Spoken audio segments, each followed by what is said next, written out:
up our pebbles to pelt Jamaratul Aqaba, and that is on the morning of Eid, right? So we make the labayk until we reach Jamaratul Aqaba, and then we recite the takbir, Allahu Akbar, and then we pelt Jamaratul Aqaba on the morning of Eid. That is the eerste verlossing, which means that we can now clip our hair and we can now put on our normal clothing, right? And we can proceed to perform the Tawaful Ifada after we've pelt the Jamaratul Aqaba. Then we go to perform Tawaful Ifada and the Sa'i of Ifada, and that is the second, right, release of the Ihram, which means daar is nou die groot verlossing, right? And then we will go back on that same day, which is the day of Eid, right? Obviously, we will be so exhausted, I promise you. We go to our hotel, we sleep, we make intention already that we want to be on Mina before Maghrib, but wallahi, it never happens. Because they are so moe, because they get a slaap van die Amsterdam tot na die 10de oggend, sal ek maar sê. Alright? So jy gaan rus, jy gaan intention maak, en so ek kan nie verstaan nie, met respect vir die mense wat la barang wil hou wanneer ons slaap en ons eet ou brood en harde brood, Dit is la barang nie. It's a swaarigheid. So how can you celebrate while I'm in difficulty? Mustn't you make dua for my ease? So we proceed then from there to Mina to tell the Jamara, the first day of Tashriq according to Imam Shafi rahimahullah, the second day of Tashriq, and then we move the second day. For those who remain behind, there is no harm because you can stay for 3 days and count the Jamarat. But the Shafis is allowed to leave the plains of Mina on the second day. Right? So that then concludes our entire journey of Hajj. So Hajj is merely, if you really calculate it, it's Yawm Tarwiyah, Arafah, first day of Yawm Tashriq and the second day of Yawm Tashriq. So it's 5 days basically, and everything is over. Right?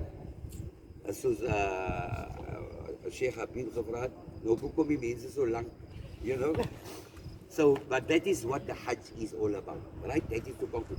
Some, because they are Hanafiya, they remain on Muzdalifah until Fajr, and only the following morning they move, to go tell Jamaratul Aqaba.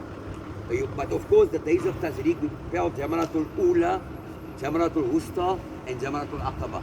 All right? Then we also, that concludes our entire journey of Hajj. Then we also have the Maqam Ismail, which we have seen, the place of slaughtering. That was the time when Allah commanded, Ismail and told Nabi Ismail, that Allah has given me in the dream that I must sacrifice you. And he said, Ya Abad, oh my beloved father, if al-ma tu'mar, do what Allah has commanded you. Satajiduni inshallah min as-sabirin. You will find that I am a person of tolerance. Imagine, Nabi Ismail was barely 11 years old, and some riwayah says 10 years old. But he was a tolerant boy.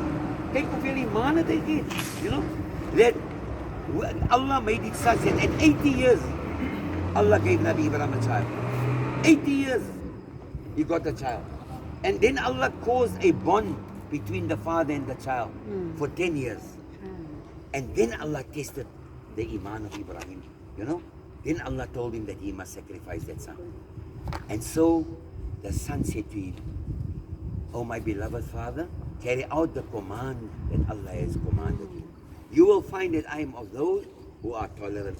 And he requested these things. He says, oh my father, my beloved father, if you take me to the place of slaughtering, please ensure that you have rope with you, so that you might tie my hands, so that I may not move, or have an opportunity to run. And when you lay me down, lay me on my stomach, so that you may not see the fear perhaps in my eyes. And that will deter you from carrying out the command of Allah. And please sharpen the blade, so that it may not be hard for you, and so that it could go easy, and quick, And he said, and please roll up your throat, so that the blood spatters cannot reach your throat, lest my mother, would be very hard sore if she should see you. Because she would know that that is the blood of her son, And it was on Mina where Shaitan appeared, the first time, the second time, and the third time, to convince them not to carry out the command of Allah. And it is there where they picked up stones, pebbles, and they threw the Shaitan until he sunk into the ground. So when we pelt the Jamarat, we pelt the Jamarat with the intention dat Allah moet vir Shaitan uit ons uithaal. Ons is mos onder Shaitan's strikke, man. So we ask Allah to remove Shaitan from us, to make us better Muslims. That's why we pelt the Jamarat. There must be an intention with it, Allah must make us a better Muslim. Allah must take enviousness out of our heart, jealousy out of our heart, hatred out of our heart, and make us better people. That's the idea of that. And then when Nabi Ibrahim laid down the blade on the neck of Ishmael and wanted to slaughter with the takbir, Allah made it such that the blade became blunt. And then Allah replaced it because he passed the test. Allah replaced it with a ram from Jannah. Until this day today, we are slaughtering sheep every year in remembrance of our great father, Ibrahim, who was Sammakumul Muslimin. Allah says it is he that made you Muslim. So we are following that Mubarak practice of our great father Ibrahim and our beloved Prophet Muhammad Rasulullah Sallallahu Alaihi Wasallam. May Allah Tabarak wa Ta'ala bless us all, inshallah.